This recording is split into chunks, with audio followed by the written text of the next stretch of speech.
On this episode of Jerks Talk Games, we switch to talking about Nintendo's new console.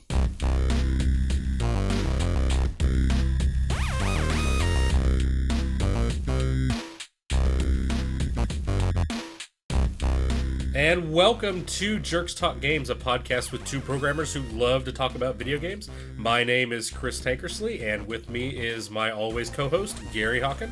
Hey, Chris. Hi, Gary. How are you doing? Not too bad, thank you very much. Not too bad. How are you doing? I am doing well. I've almost got a release of our software done. I've been playing lots and lots of Switch lately because I managed to finally find one, which still can't, like, our GameStop can't keep them in stock. Our local game store can't either, so I managed to somehow snag one, which has been a detriment to my productivity, unfortunately. I can only imagine. Yeah, I can only imagine how that is. Yeah. Great. Which actually is going to be the topic of our talk today. But first, like always, we'd like to recap a little bit of what we've been playing. Gary, why don't you go ahead and go first? Yeah, I've been playing a bit of Breath of the Wild on the Switch. I've told you before in these podcasts, I'm really trying to save that game because I travel quite a lot with my job. So I'm really trying not to play it when I'm at home. I'm really trying to save it for something to do while I'm hanging around airports for hours on end. So not so much of that. Minecraft, you know, I've just fallen deep into the trap of Minecraft again. I do that every couple of years. As we sit here recording this, my main computer is AFK fishing for me and cheating. So nice. Yeah, I'm on a new server, and this is a brand new server that has only just started now. So it's nice to be at the same level as everyone else, which is what was nice when we played briefly, was that we were, it's not very good to jump into a server where everyone else is like end game and you're just starting out. So it's pretty cool. I think probably the most interesting game I've been playing recently is called The Final Station. It's a Steam game, is the best way to describe it. It's an indie game which is easily available on Steam, and to be honest with you, the only reason I started playing it is I got an email off Steam saying a game on your wish list is now available at, for 33% with a 66% discount. It was like £3 something, $5. I was like, I don't even remember putting this game on my wish list. Why have I done this? So it's entirely possible that a friend in real life, a friend on the internet, or somebody has said, "Oh, this game's great," and I've gone, "Oh, I'll wish list this" years ago. But I've really, really enjoyed it. Like, for $5, I've probably played. Steam will tell me what I've actually played if I was to dare to do that.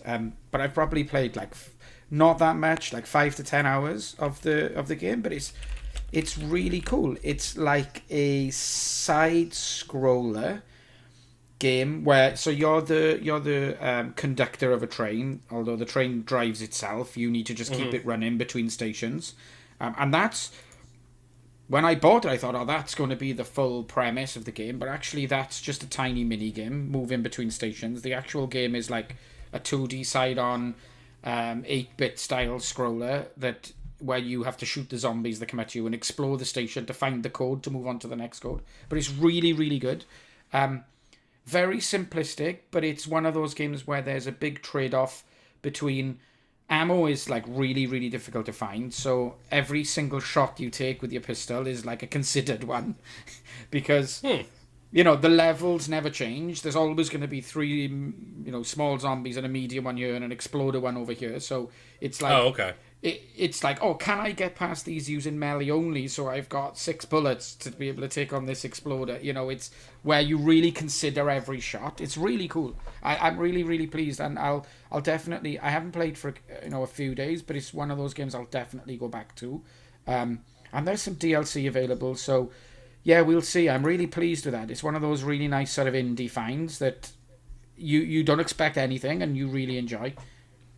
Yeah, I remember seeing this one because it's all pixel arty, and yes. the whole it's a little bit what's that? Do you remember that game where you have to and now the entire mechanic explanation is escaping me, where you can dive through dive through windows and you have to plan opening doors and stuff and shooting them. I want to say it's like Gunpoint or something like that. Hotline Miami. Not quite, but a little bit like that. No, yeah, it is. It's Gunpoint. Okay. Where it's a little bit more tactical than Hotline Miami. It's not. It's not a twin stick shooter. Yeah. So yeah, this is the one that has the nice little pixely art. There's a couple train games out on Steam The that are kind of this post apocalyptic, like we're riding a train, almost kind of Snowpiercer kind of thing. the weirdest but thing is this one looks pretty fun. the weird thing is the train is like completely incidental. Yeah. Even though it's like it's the main plot device, but it's not the main gameplay. I mean, the mini game you have to play on the train to keep it moving is like the worst part of the entire game, for me at least. I mean, I know some people will like that kind of thing. It's what's really cool is you move around these abandoned cities and you can like read snippets of books, and there's like these weird secondary stories going on in each city. Like in one of the places, it's like a hotel, and there's like a note on a computer that says, "Oh, the camera in room 7 has stopped working," and then in another room you see like a note reply back, "Doesn't matter, like she was ugly anyway, we'll get it fixed up for the next tenant." And it's like, it's so dark, really. You know, that's not really funny, but there's just this.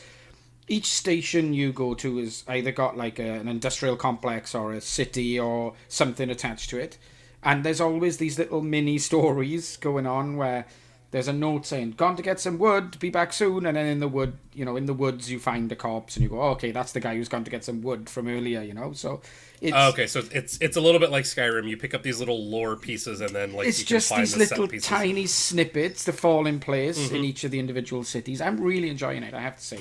Really am. Cool.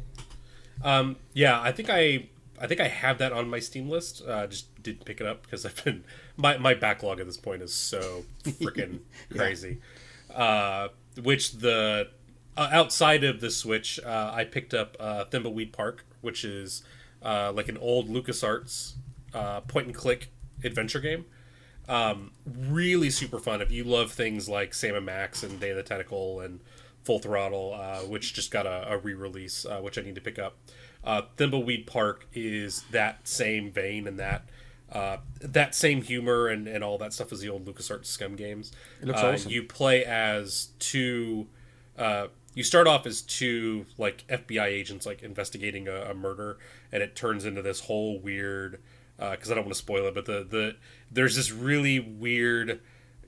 You can only do it in a computer game kind of twist for like why the adventure game is the adventure game, which is pretty cool. And then I found this game called Progress Quest, which I played according to Facebook like six or 7 years ago. Wow. It's not actually a game you play. You just bring it up and you just let it run. It's this really crappy like Visual Basic app that runs, and it randomly generates stuff for your character to do. So he's a half-man bastard lunatic. He's currently level 30. He is on Act 3 of whatever the story is. It's just all completely random. You don't do anything. He just grows and runs in the background, and the point is just to see what... Like, you check in on him, and, like, what has gone on in his life. So, like, he had to placate the plaid dragons. He had to deliver a ladder. And then then he had to exterminate the Titans, and then he delivered a nose. He's currently fetching a pole. Well, you know, as you do. It sounds like fun, though. It does sound like fun. It's funny in that, like, you play old computer games, and you had to do, like, this, like, hardcore grinding stuff, and they tried really hard to make it sound fun, and this is that same way. So, like, he's got his weapon is a plus 18 stabby pole. Nice. Yeah, so nice. He's doing very pretty random. well for himself. He's got like 400 gold, doing very well for himself. I just let it run overnight, but it's just this really, you can find it for just about everything. It's just a really crappy Visual Basic app. It sounds bizarre. It is. I just logged into Steam, by the way. My 5 to 10 hours on the final station is 17.1 hours actually. So 17.1 that kind of scares me. Yeah. Good job. Oops. So. Other than that, like I said, I picked up a Switch, and I know, Gary, you picked up one pretty soon after it came out. I was the luckiest man. I mean, we have like a catalogue store in the UK called Argos, which sells computerish stuff and consoles at a very inflated price. And I picked one up, like, I think the week of release. They had one in and Argos 25 minutes away from me, so I reserved it, drove over there, fully expecting them to say, "Oh no, we don't have that in stock." I don't know why the website told you that this is in stock, but when I got there, they give it to me for the cost price, the right price. I was like, "Wow, I'm the luckiest man." So Nice. yeah. Yeah, I tried to get one at GameStop way back when it came out. Obviously, it's sold out right away, and I was kind of on the fence anyway about getting one because I have a Wii U, so I could get Zelda Breath of the Wild for $60 instead of $360. And reading all the reviews and stuff, like there's not that much difference. The Breath of the Wild on the Switch looks a little bit better, but it's portable, which is nice, which is a plus. So I kind of held off on it, and not that I could buy one anyway because nobody had any.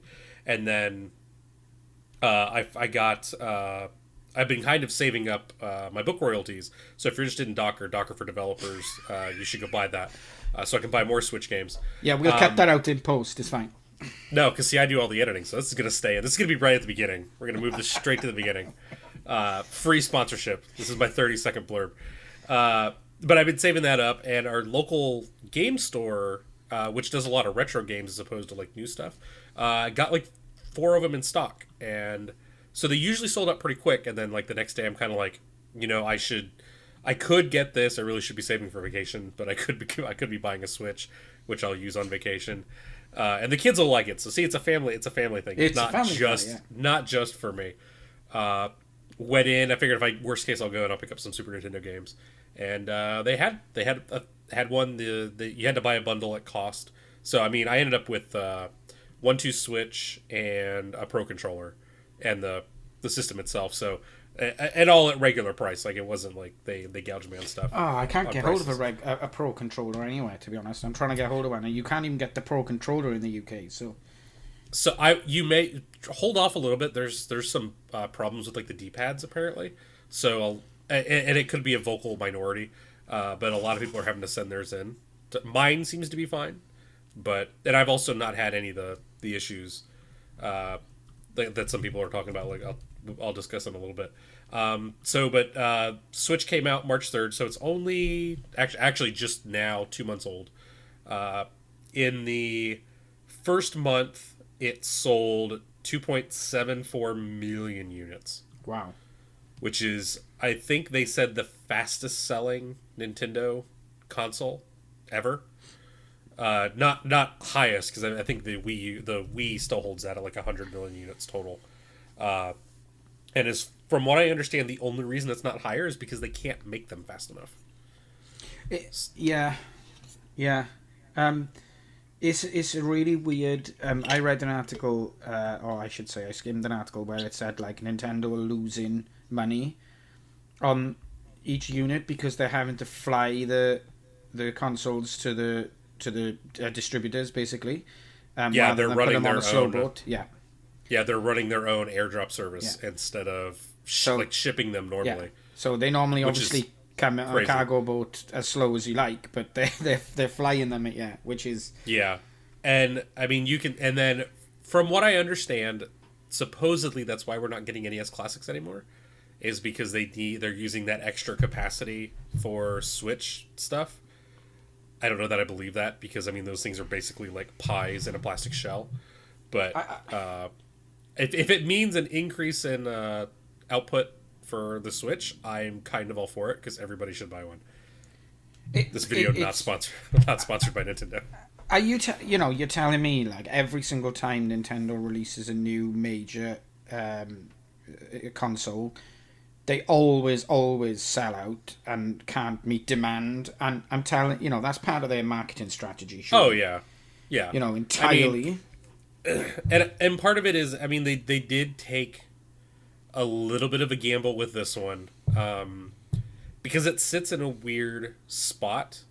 So I mean, traditionally with Nintendo you've had a handheld console and a home console, which right now would have been the Wii U and the 3DS, or the 2DS, or the new 3DS XL, or the new 2DS XL Grand Edition. Which we've got a 2DS XL now too, so which I would love, because I don't use the 3D. But I mean, part of it is I could see them doing a little bit lower threshold because the Wii U sold like crap. I don't really know many people that had a Wii U. I do, and I love it. I think it was a great system, but it's not a PlayStation 4 and Xbox One. I owned the only Nintendo console I owned before the Switch was the Wii. Mm-hmm.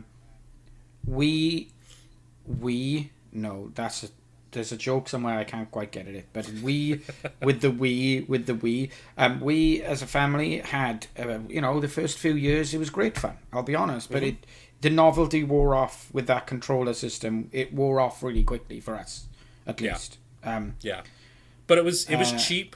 I mean, tons of shovelware for that system. So like, if you bought it for your kids and threw it in their room, if it got damaged, meh. I with this, like, we bought a Wii U because there was a lot of good games that came out with it. I loved it. The gamepad idea was novel in some ways, but I didn't like that Nintendo forced everybody to use it. Like, if you were making a game, you were almost expected to use that gamepad in some way, which hobbled it. I agree.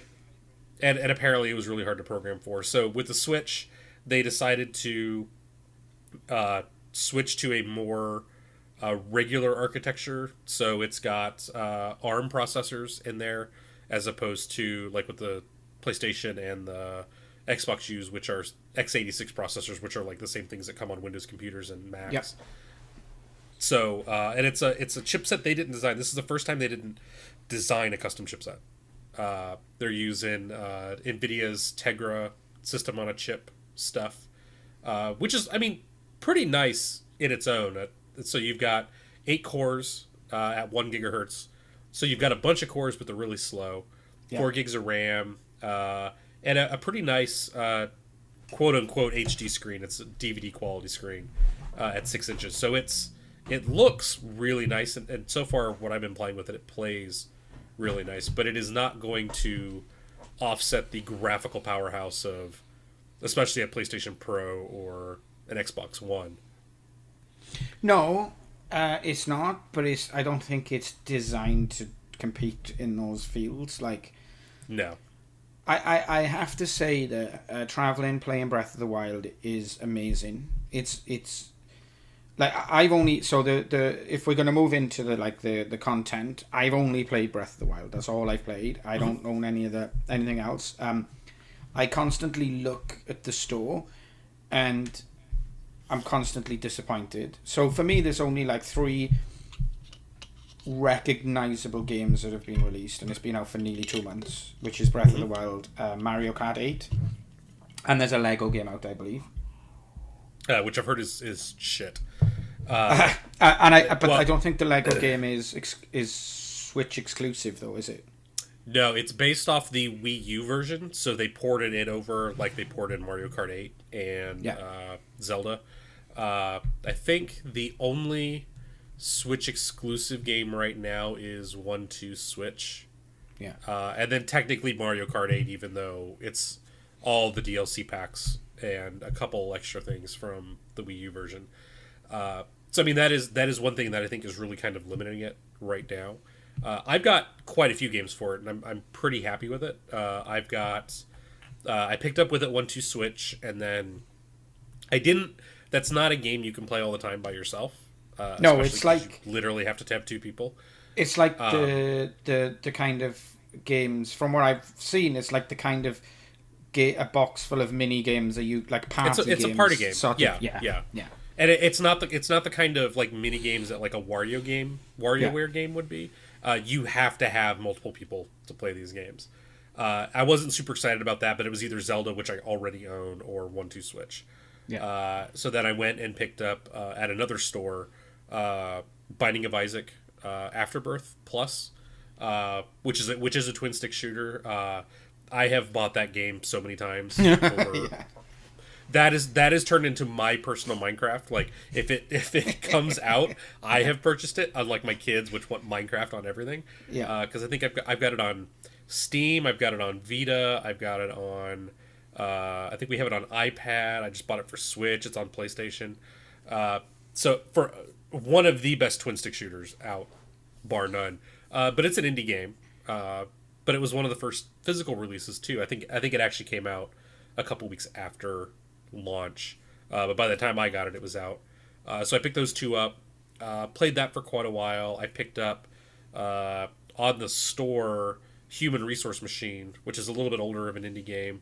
It's I'm the only one in my house that apparently enjoys it, but it's like a programming game. So you have to get blocks from one side of the screen to the other, and you program a little human resource guy and give him instructions. And I mean, it's kind of cool. You try to do it in the least number of steps, the least number of loops, that kind of stuff. Yeah. So I picked those up. I played them quite a while. What I do like is, and this has sold me on one game, is they are coming out with demos. Yes. So I got Yes. the demo for Tetris, for Puyo Puyo Tetris, and I played that enough that it justified me actually going out and purchasing it. So I picked that up a couple days after release. The Puyo Puyo Tetris, yeah? Yeah, which I've never really played Puyo Puyo. Really? No. I played like Dr. Robotnik's Mean Bean Machine like a long time ago on Sega, which is just it's just a reskin of the Puyo Puyo games. So I picked that up, and then decided to go ahead and get Mario Kart 8, which I was on the fence about. But I will say we have been having a lot of fun sitting with couch co-op and playing. The kids love 1-2 Switch. I don't think it's a $50 game or a $40 game. It's like a $20 game, but the kids love it. So what I'm actually finding is kind of what you're saying. Like, it's a really nice portable system. Yeah. And doing something like Mario Kart, like I will play Mario Kart at home, and then if I gotta go pick the kids up, I can just grab it and go.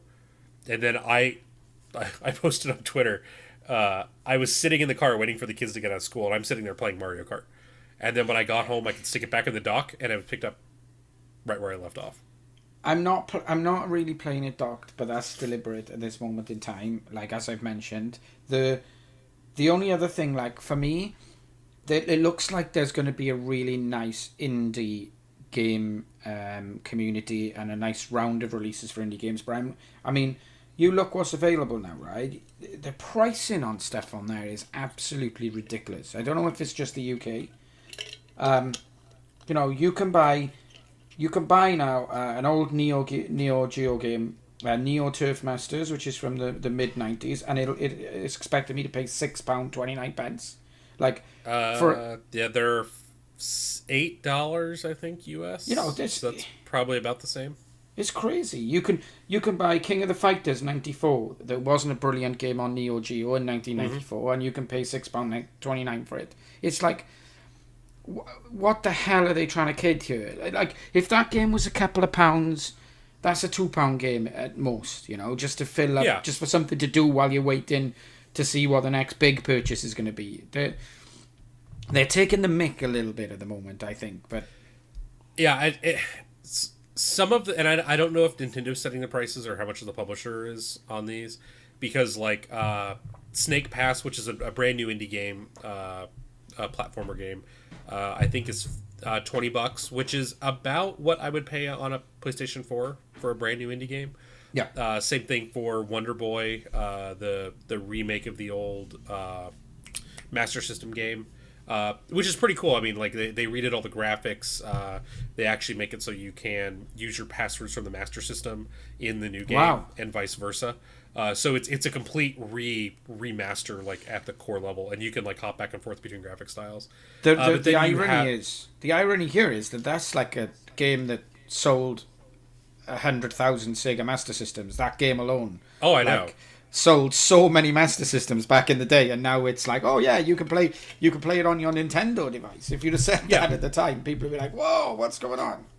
Yeah, and I mean, at least here in the States, like a good indie game on PlayStation 4 will cost you about $20.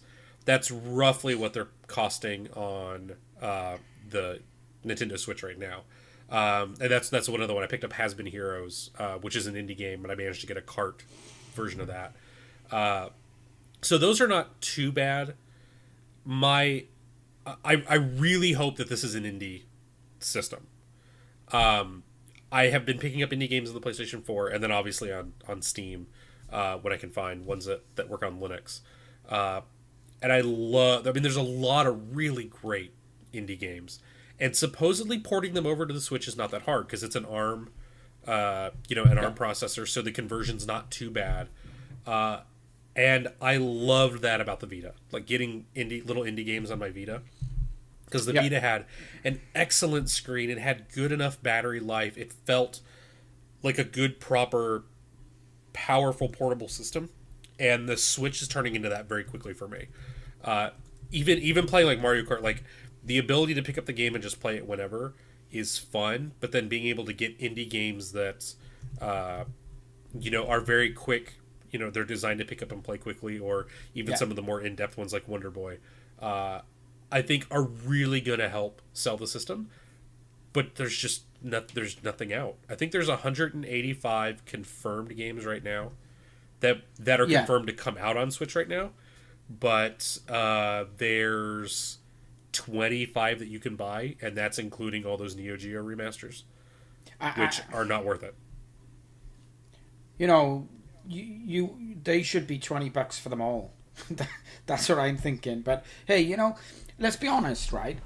There's two things that I haven't mentioned so far. The first is I could easily see the definitive Switch game not coming from Nintendo because it has a proper dual joystick controller built. Like if you're in whatever mode you're in, it has a proper dual joystick controller. But more interestingly for me is it has an accelerometer and a touchscreen and it feels so nice in your hand when you're playing it in travel mode. It doesn't feel like you're playing on a phone with a bolted on controller. It really feels like a because it is like a tablet effectively, but with controllers that bolt to it. So I can see some really intriguing games coming out which take advantage of all of those things in one game. Could be something really cool. Now I don't know what that is, but it could be there could be a killer game that comes from an indie publisher. Because I know World of Goo's out on there that uses the accelerometer, but and like the only game I have that uses the touchscreen is Human Resource Machine. You actually have to play that with, if you're not docked, you have to play that with the touchscreen. I do like that they are not forcing developers to use features. Like you look at something like Donkey Kong Tropical Freeze, like doing the motion controls in that game absolutely just ruins that game. Most of the time the tablet stuff was shoehorned in a lot of the games for the Wii U, and there's a couple that did it really nice, like Wind Waker HD used it for the inventory screen. That is a great use of it. I like that because of the design constraint of, if I dock this thing into the TV, I don't have a tablet anymore. You have to come up with good ways of using those features. Human Resource Machine, if you dock it and you play it on the television, you have to use the Joy-Con like a Wiimote. So it's using the accelerometer and stuff, but you don't have to have all the wires and stuff set up like a Wii U. But you can still, click and move and do stuff like you were physically touching a screen. Cool. So I think as people get more comfortable with dealing with that situation, we should come up with some really awesome games. That being said, a lot of the games that I've picked up for it right now are fun. I mean, I'm really looking forward to Skyrim on it. I have it on PC and I can play it on PC with mods and all that. But to have a portable Skyrim that I can just pick up and play whenever is going to be amazing. Like I said, I do it now with Mario Kart. I beat Mario Kart 8 on Wii U years ago when it came out. But, now, like last night, kids are doing homework and they're off. They're fine. They don't need any help. I'm not like abandoning my kids to do this, but like I'm sitting on the couch playing Mario Kart, and I've got the Joy-Cons detached from the screen, and I'm just kind of like sitting there on the couch, doing that with it. I don't have to hold the controller in my hand. But if I decided that I wanted to go in the kitchen or whatever, I could just pick the whole thing up, walk. It's pretty cool. Really empowering, I think. The only other thing that I think, like for me, I'm really sold. As you should be able to tell by now, we're both sold on this thing. But whatever that was. What's really sold it for me was the would be if it would be a media player as well, because I'm traveling a lot and I try and travel very, very lightweight. I try and take like as little equipment as I can, and if there's a way that you can like play any media on their music and video, it would be like just the definitive device for me to take away. It would be amazing. If it had YouTube and Netflix, it would be the only console I have in the living room. Yeah. Like right now, I've got the Wii U because I'm playing Zelda, a PlayStation 4, and the Switch. If it had YouTube and Netflix, that would get rid of the need for the PlayStation upstairs in the living room, because our Netflix player on the television is just junk, and the YouTube player is just junk. And then I could buy Zelda for the Switch, but I really don't want to start all over because I have to redo all those shrines I've done. But if it did those things, it would be amazing. The screen is really, really nice. Like, people complain that it's not glass, but I don't notice that it's plastic. I think, and I think that's one of the places where they've made a decent compromise, because the resolution on the screen isn't like super duper. I don't think it's even a it's 720, but it's.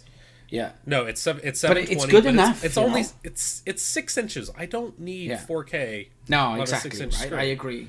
I mean, I agree. It looks beautiful. Like, playing Mario Kart 8 on it looks amazing. I mean, I know Nintendo can, squeeze out as much power out of their own systems as they possibly can, but it looks really nice on that screen. And if I could get YouTube on that would be. Yeah. It's good enough, isn't wonderful. it? 720p in your hand at 6.2 inches to travel around is more than good enough. Absolutely, absolutely. And I mean, most of the games are only running, I think, at 720. Bomberman, I think, got a patch to move it up to 1080. And I mean, this is kind of pointing out some of the crappy things about the Switch. It's only an ARM processor. ARM processors are not that powerful. So like Bomberman, which is really a game you want to have high frame rates on, shipped at 1080, 30 frames per second. The only way they could get 60 frames per second was to drop it down to 720. Zelda Breath of the Wild is running at 720 docked, and I think 700 on the television, or maybe I have those flip-flopped. So... it's not a powerful system. I will say I've not seen any really bad frame rates or anything. No. And I've heard apparently Zelda has some slowdowns, but it's not horrible. And for me, it's held up well. Some people are complaining about the screens getting scratched from the dock. The dock is a piece of crap. Yes, it is. Will admit it's. I would love to have another one for downstairs so I don't have to move the one I have, but it's a crappy piece of plastic with a circuit board inside of it. I would be highly surprised if we didn't get, I don't know if it's possible, but if we didn't get third party docks, like decent ones, Yeah, I've seen some I can 3D print if I want to move the board out of the existing one. That would look a little bit nicer. And realistically, it's the board is not really a Thunderbolt, but it's a USB Type-C connector on the bottom and 2 USB ports. I mean, the board is only like 2 inches by 2 inches. That's all that's it's effectively just like a docking station for your it Surface is. Pro It or something. It doesn't do anything else. Yeah. So it's weird. The dock is not. It looks okay, but I'm not surprised it's scratching people's screens. I guess the Pro controller, there's bugs with the D-pad, so people are complaining their D-pads aren't working right. Which I will admit is, you kind of have to have a Pro controller as you get into some of the games outside of stuff like Zelda, because using the Joy-Cons as the D-pad sucks. Real bad. Having a Pro controller and a proper D-pad is kind of essential, especially for some of the platforming games. But I mean, I've been using it in the weird kind of docky device thing. Yeah.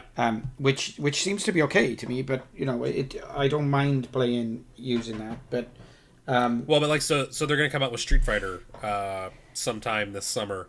I can't imagine using the Joy-Cons to do some of the like quarter circle moves. Like it's not going to feel good on the thumb, and I don't think it's going to be as smooth. Where the D-pad on the Pro Controller is really nice, but some people are complaining that it doesn't work or it's falling apart. Yeah.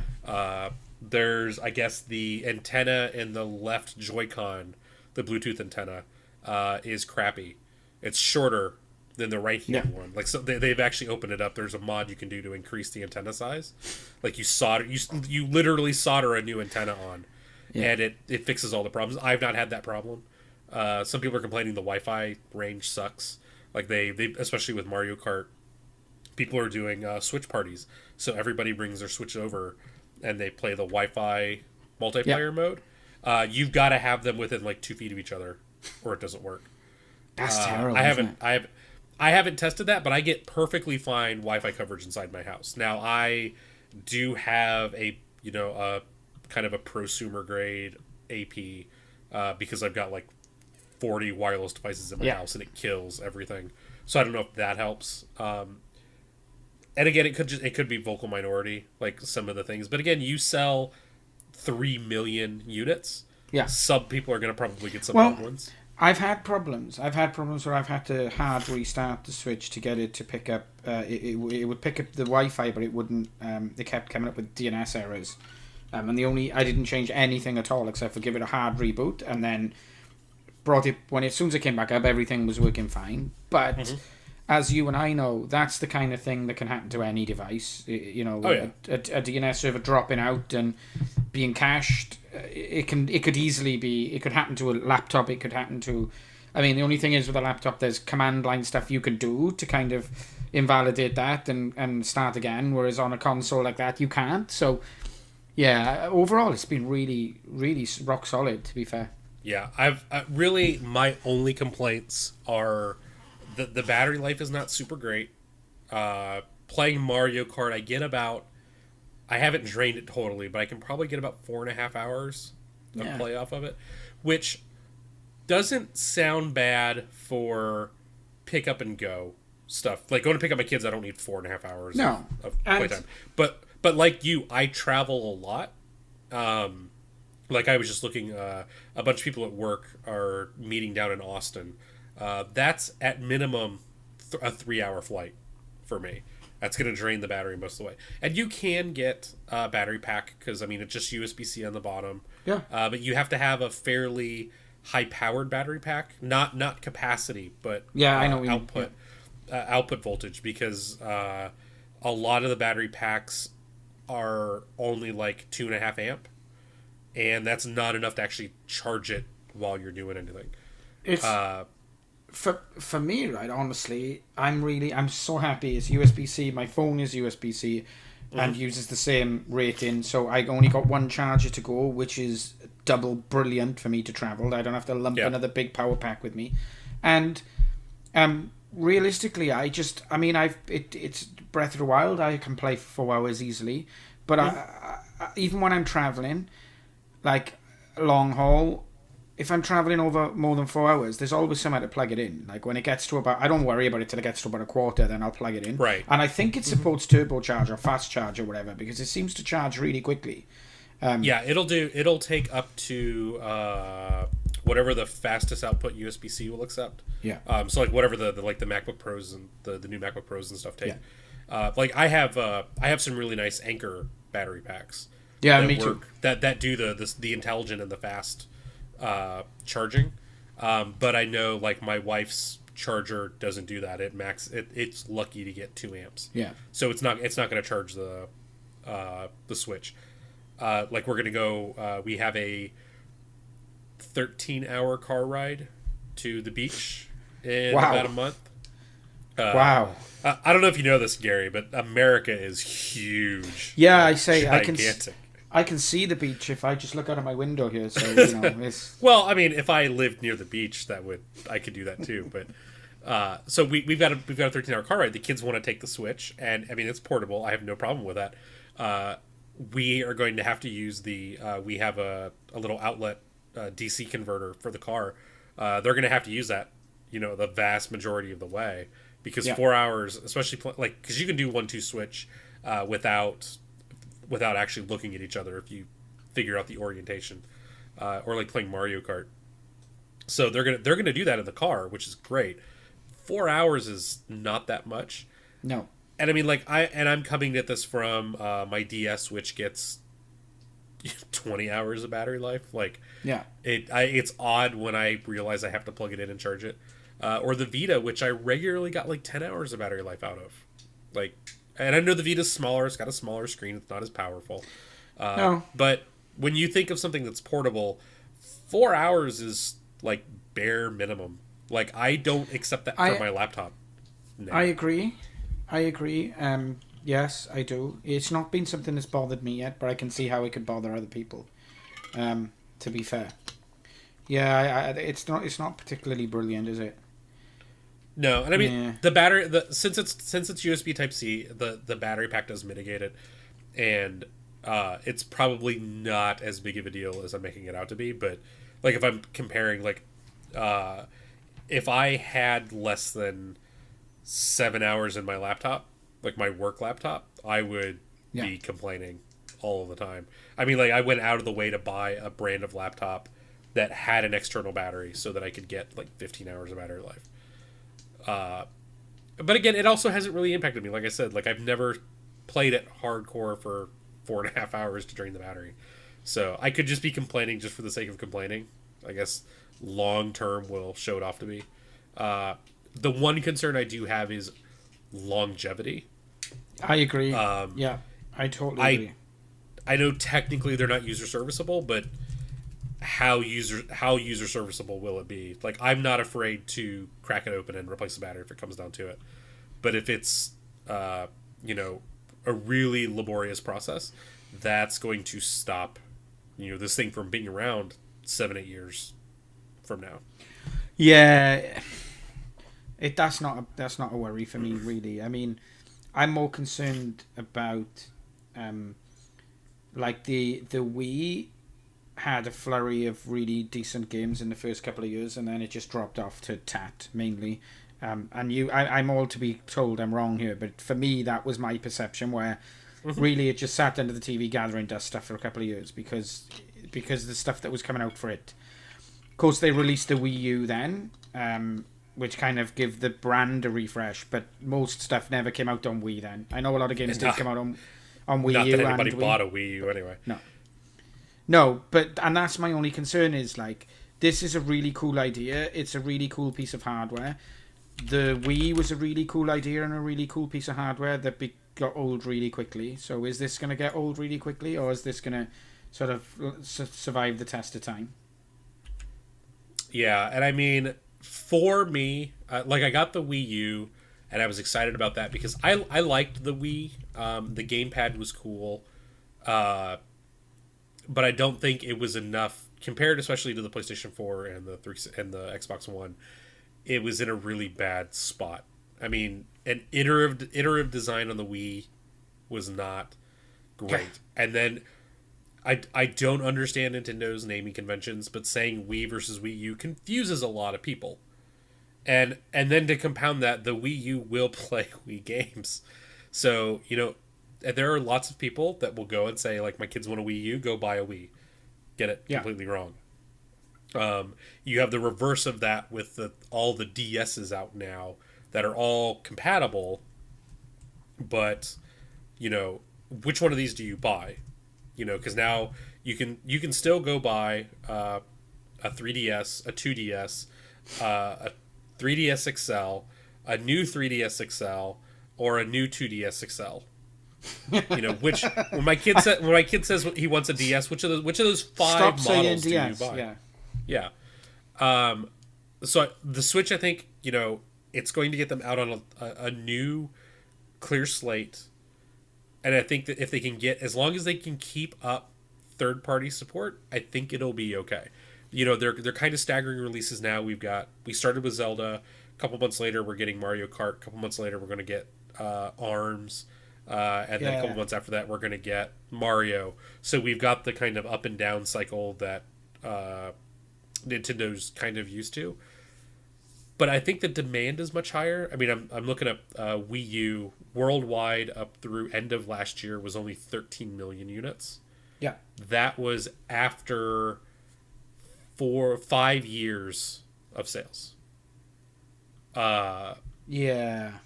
And right now we're to today we are probably at roughly 3 million Switch sales. A couple of months after release. Yeah. Yep. I agree. Arms looks amazing, by the way. I have to say. Yeah, that one I will probably pick that one up. So it's like a fighting game where you build your own hybrid bonkers robot stroke mechanoid stroke insane person to fight. It looks awesome. Yeah, and then you use you hold the Joy-Cons and you punch with the Joy-Cons. I mean, it's that novelty, like, we're doing motion controls again. But I think all the motion controls I've seen so far have not been gimmicky. No. Like playing 1-2 Switch, it's completely based off of teaching you how to use the system, but it's not the gimmicky kind of stuff that you ended up with the Wii U. So it's a lot of just kind of like, here's what you can do with the system, but most of the games are not taking advantage of that, which I kind of enjoy. So, I agree. Yeah, I'm really intrigued. The weird thing is, like, I know that we've had Mario Kart, I know that we've had a Zelda game, and I know that we've got a Mario game, and I believe there's a Sonic game in weirdly in the offing. Yeah, so Sonic Mega Collection is going to come out later this year, which is, well, so you've got that, which is all the classic games kind of redone a little bit, and then you've got Sonic Force, which is a continuation of like the Sonic Generations stuff. But it's always going to be a struggle because some of the really big branded games that immediately shift units on other platforms will never come out on Nintendo's platform. So, you look at games that are typically PS and Xbox, the huge deals, huge sellers. If we just look at things like Fallout 4 that came out last year, which was a big deal, will never come out on this console. So it's a strange situation for a console to be in because it's not really competing with the PlayStation and Xbox, but it is competing with the PlayStation and Xbox, but it's not, but it is. So yeah, like I'm really seeing the Switch as my kind of portable indie system and the general Nintendo stuff. But then if I want hardcore games, like that's what my PlayStation's for. And I think that's, I mean, like, I feel bad for my Xbox. It kind of sits there not doing anything. Like, my indie stuff is going to go to the Switch, I feel like, if it comes out on the Switch. Everything else is kind of going to go to the PlayStation. I can get the heavy hitters on PlayStation 4, so... Yeah, and I'm playing mostly on the PC now, so... Yeah, and it's in a weird spot because, like, I still have a 3DS. They're still coming out with 3DS games. So... And I guess now they're positioning the 3DS as more like a starter system. So, like, if you're a little kid, get a 3DS. It'll handle the beat up a lot more. And then as you grow older and you become more responsible, that's where the Switch really comes into play. So it's like, play it at home, but then, congratulations, it's your birthday, you get a Switch, and we're going to get rid of your 3DS. Intriguing. So, so I think the Switch is an A+ and a must buy from both of us. I agree. I think I wouldn't say it's a must buy yet, just simply because there's not enough games. Like, I really mean that. I think that in 6 months' time it'll be a must buy for sure. Like, I wouldn't, unless you're a buffoon like me who, like, really, really wanted it mainly to talk about it on a podcast, but partly because I travel so much and I really wanted a game I could take with me. I think there's a niche, but I wouldn't bust myself trying to find, because they're still in short supply. I think you're better off wait. Like, they'll be $30 cheaper in 6 months' time, and I think then's the time to take the plunge, to be honest. Yeah, I mean, it is a little bit of the early adopter tax, not on price, but on dearth of games. Yeah. I mean, like, I'm putting up with it. There's enough games to keep me interested. Like, I'm probably going to pick up Wonder Boy. Snake Pass looks incredibly fun. But until the games fill out, I don't think it's that great. But at the same time, I think a lot of the quirks will be worked out by the time the holidays hit, and hopefully by then production's up and more people can get their hands on it. So if you like the games that are out, I would say pick it up. It's good to kind of start playing with it now and get used to it. But I do agree the lack of games is its biggest killer right now. Plus lack of itself. Actual real consumer advice here on Jerks Talk Games. I know it's this episode. It's what's going weird. on? Or just go buy it. It's fine. You know, assuming you can buy it, you can find it. Well, so that kind of brings us about to our normal time limit. So we don't have much else to talk about. So thank you, Gary, for finding time all the way across the Atlantic Ocean to talk with me, since we managed to finally get that settled out. So if you want to follow us on Twitter and keep track of jokes that we attempt to make on the internet, you can follow myself at DragonManTank, or Gary at GH at GEEH. You can follow the podcast itself at Jerks Talk Games, and you can find this and all the rest of our episodes and YouTube videos and all of that at jerkstalkgames.com. Find us on iTunes and Google Music and wherever else you can find podcasts. Make sure to leave us a review. If you do like it, that always helps us know how we're doing. Join our Slack channel. You can go to jerkstalkgames.com and find access to our chat there. Lately today, we've been talking about Persona 5 and games like that. So if you'd like to talk about games, come join us. But with that, I wish everybody a good day. Have a good rest of your day, Gary. And don't forget to save your game.